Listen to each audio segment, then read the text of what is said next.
Good morning and welcome to all of you. I'm so happy and proud to have such a wonderful crowd show up here today. This whole project has been a labor of love for the Historic District Commission for Goffstown, and we're especially proud to be able to dignify in a little bit better manner this beautiful little historic village of Grasmere. And I would like to acknowledge some very nice people that have showed up today. Senator Lou D'Alessandro.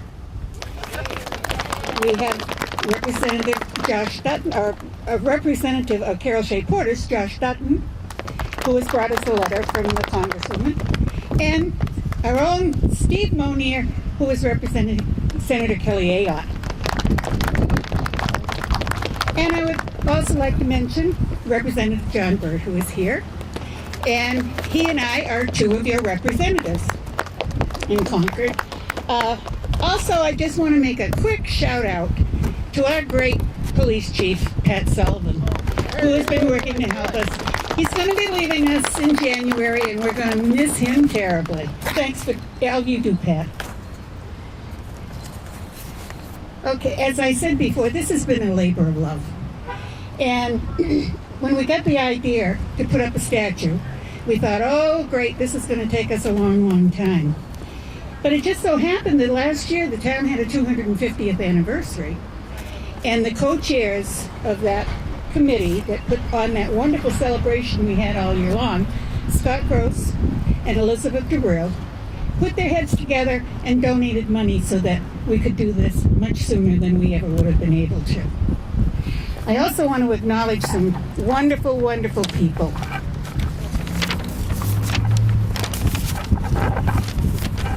Sister Margaret Perrin of the Religious of Jesus and Mary. They donated our muster rock to us. And John Turner of the Villa Augustina. Lee Sperry of his Sperry Precast Concrete, they did the concrete base. Tom Sousa, the graphic designer, did the base lettering, designed for the base lettering. Our town departments, Public Works, Police Department, Fire, we couldn't do this without any of them. They've been wonderful. The 250th Anniversary Committee, Paul Bedard Jr. and his wife Lisa. Paul picked out the rock and did all this wonderful work to get it up here. Clifton Ward, who did the lettering and the sandblasting of the rock. Real fellow and the landscaping and roundabout maintenance, along with the garden club, for all of their help. They have been terrific. Jody and Kilton Barnard, who supplied the perennials for Around the Muster Rock. Gillis Upton, who volunteered time to help us figure out how we were going to do this. And to Mr. Garrett Curtis, who is our wonderful sculptor. He is from California. So now, I'm going to turn it over to our Selectman Phil Devanza for his remarks. Thank you. Thank you, Representative. And I want to thank everybody for being out here this lovely morning on November 9th, 2013. We're all gathered here to honor the brave men who mustered here on this spot, very spot here. It was actually a little bit larger back then, but shrunk down to what we have here. They mustered here upon hearing the news of the Battle of Lexington and Concord on April 20th, 1775. There were 43 men. They dropped their plows in their fields and marched to Massachusetts, leaving behind their homesteads and their fortunes to offer support for the British. Upon arriving at Lexington and Concord, they found the encampment of militia from all over New England, where they formed into a regiment with other New Hampshire militia under General John Stark, and they fought at the Battle of Bunker Hill. Local legend has it that a bodyguard to General George Washington by the name of John Boswell is buried right here in Hillside Cemetery. For years, this part of town was known as Goffstown Center. It wasn't until the end of the 19th century that residents started to refer to it by the name that we know today, Grasmere Village. This center of town was laid out as most of the towns surrounding us were. There was a meeting house, which we have at the Grasmere Town Hall. place of worship, the Methodist Church. Back then, meeting houses and churches, though, were combined, usually as one. They built a meeting house, and it also served for places of worship. A burial yard, which is Hillside Cemetery, and a training field, which is what we have right here of where the Muster Rock is. In the fall of 2006, the Historic District, I have to deal with the wind this morning, I apologize. I need an extra hand. In the fall of 2006, the Historic District Commission, which is also a Heritage Commission, reviewed the plans to replace the formerly existing triangular-shaped common, which is created by this intersection here of Center Street and Henry Bridge Road. Working with the Garden Club and local landscaper Rial Falou, design plans for the center of the roundabout were created and approved by the Board of Selectmen on August 13, 2009. The design included a location for the erection of a Minuteman statue to honor the men who marched from this historic muster area to fight in the American Revolution. To this end, the Goffstown Statue Fund was created. The purchase of the statue was realized through generous donations by numerous individuals, including the balance of donated funds in 2011 by Goffstown's 250th Committee. The base that the statue was erected upon has been cut from an 11-ton stone that was found across the river just south of the Villa Augustine ball fields. Local artisan Paul Bedard Jr. cut the ends off this unusual 12-foot-long cigar-shaped rock, and the 6-ton center of the stone has been turned up on its end to accommodate the mounting of the statue. This base is very appropriate for this monument, as it was deposited by the receding glaciers on Mast Road. The very road that is named for the transport of the 24-inch diameter pine trees, white pine trees, that were claimed by King George for the masts of British ships. Much resentment and unrest festered for years as local property owners saw their massive trees confiscated, and they would be fined if caught cutting their own trees.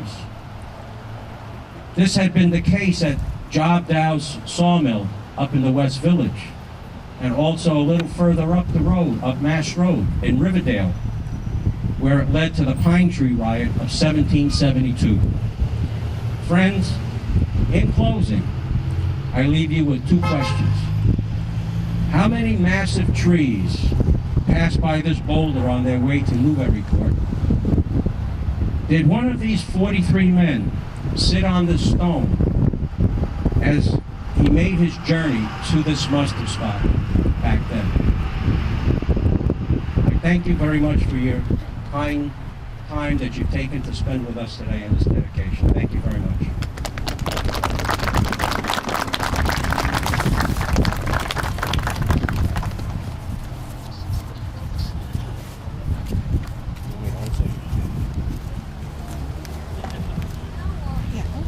Hold the mic. Okay, I'm good for something. First up, I have a letter from Senator Kelly Ayotte. Dear Commission members and friends, I commend the members of the Goffstown Historic District Commission for erecting this Minuteman statue at this historic Goffstown location.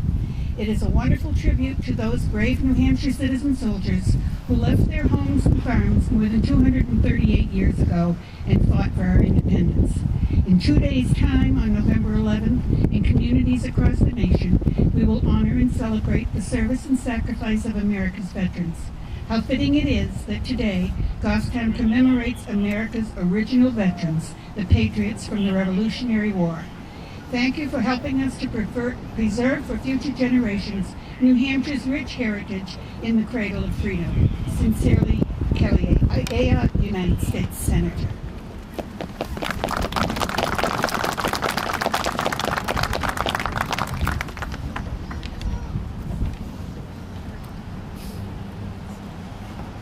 Dear friends, I regret that I could not be with you to celebrate the unveiling and dedication of the Minuteman statue. This project came to fruition through the combined hard work and generosity of many local leaders. The Goffstown Community Garden Club maintained the Grasmere roundabout The 250th Anniversary Committee helped purchase the brass Minuteman statue, and Goffstown resident Paul Bedard cut and surfaced the 5-ton muster rock it stands upon. With Veterans Day upon us, it is a good time for us to reflect upon the incredible sacrifices of those who have fought for freedom. These men and women have answered our country's call since the beginning, and they continue to do so today in Afghanistan. We live in the greatest country on earth, and we are free because of the immeasurable sacrifice of every generation throughout American history. I commend everyone here today who helped make this possible. I would also like to say thank you to the veterans in the community for their service. They know what the Minutemen knew. Freedom is never free. Best wishes, Carol Shea Porter, Member of Congress.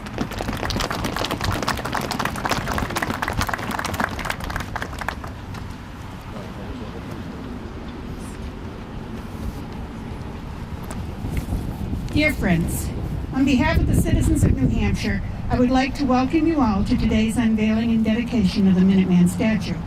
I regret that I'm unable to be with you in person, but I would like to join you in celebrating this iconic statue and the rich history that it represents. 238 years ago, the men of the Goffstown militia gathered at this spot to learn of the news coming from Lexington and Concord. Following that fateful day in April, the farmers, artisans, tradesmen, and others who mustered on these grounds went on to march south and play a significant role in the Battle of Bunker Hill and the revolution that followed. Today's celebration reminds us all of the proud role that the people of New Hampshire played in the birth of our nation. I would like to thank everyone who has been involved in this project that so fittingly commemorates what happened here in 1775. From the generous donors who funded this entire project, to the Historic District Commission and the Department of Public Works, to the volunteers who helped maintain this roundabout. This has been a community-wide effort of which you should all be proud. When our founders began the great experiment that is America, the notion that we could operate as a true citizen democracy while also becoming an economic force in the world was revolutionary. The success of our nation relies on each generation working harder than the last to move us forward. And your commitment to your community and to the values that make New Hampshire and America strong demonstrates that the vision of our founding fathers remains as bright as ever. Thank you again for inviting me to today's dedication. This Minuteman honors an important chapter in New Hampshire's history, and I know that this statue will be enjoyed by residents of Goffstown and your fellow Granite Staters for years to come. With every good wish, Margaret Wood Hassan, Governor.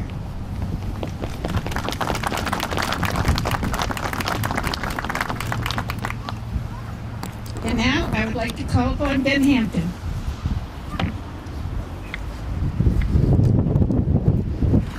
Ben represents the sons of the American Revolution.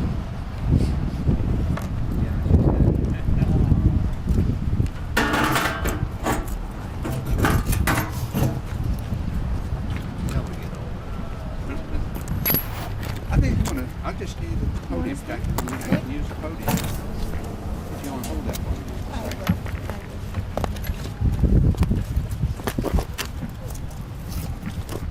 Good morning. Thank you very much for inviting us. A little brief history. Selectman Devanza talked about John Stark and his getting together. Well, yes, soon after the Battle of Lexington and Concord, he went down to Medford, and he was working with a group of about 1,500 New Hampshire volunteers, all Minutemen. The requirement for a Minuteman, every man 16 to 60 was required to have a musket, a knife, and a hatchet, and be ready to go to work, defending his country at a minute's notice, and that is what John did. John fought at the Battle of Breed's Hill, better known as Bunker Hill. Interesting little sidelight though. Caleb Stark, his 16-year-old son, who was staying up in Dunbarton, decided that he was going to ride his horse from Dunbarton to Medford to be with his dad. Well, he did. He showed up. And in the sense of decorum, I can't repeat exactly what John said, but you can only imagine what he said to his son. Interesting though, Caleb did become his aide-de-camp. Well, at the Battle of Breed's Hill, Stark knew that the range of a musket was about 40 yards. he went out about 40 paces or 50 paces and put a stake in the ground. And he said, when the British cross that line, you open fire. Of course, the saying, don't fire till you see the whites of your eyes, was credited to Israel Putnam. But I'm here to tell you it was John Stark who started that whole idea. Well, needless to say, the New Hampshire men were 3 deep. Each group fired, retired. Next group came up, fired, and retired. Within a matter of minutes, 53 to 55 men, British men, lay dead. And they continued firing. It is interesting to note, because of what Stark did, no British frontal assault was ever tried on an American position throughout the entire American Revolution. Stark is also known as the hero of the Battle of Bennington, which actually took place in Williamsburg, New York.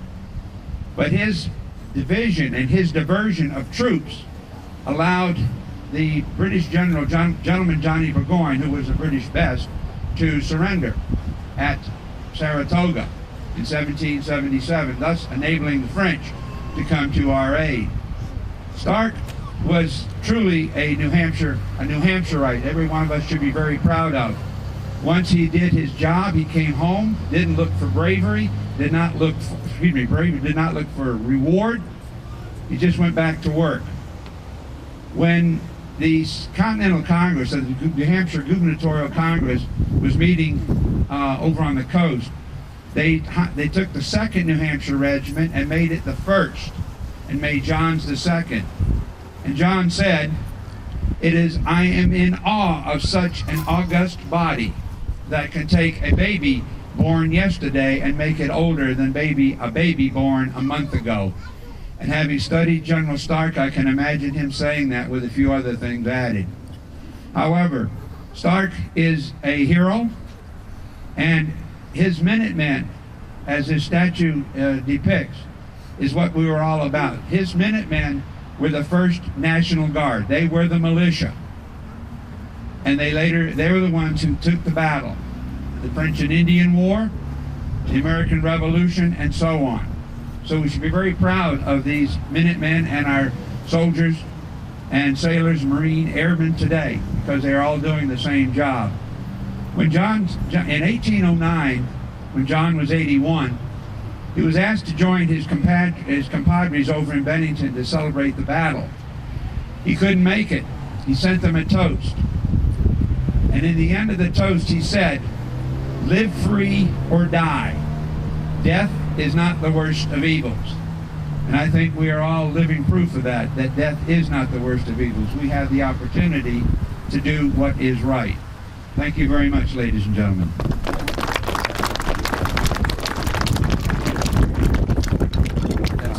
That's a little too. You want to hang on to me? No, all right. You can give her the microphone. Okay. All right. That's good. You gotta walk back? Yeah.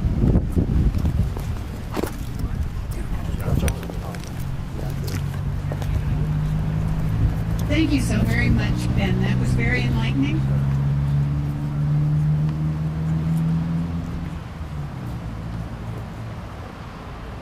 And I think it's wonderful that we get a chance to recount our history and live it again.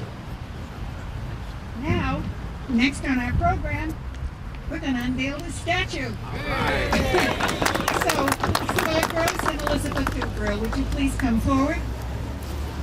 Scott and Elizabeth were the co-chairs of the 250th birthday committee.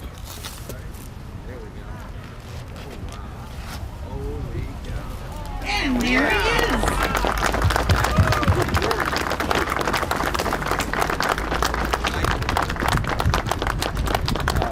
Long may he reign over our village of Grasmere.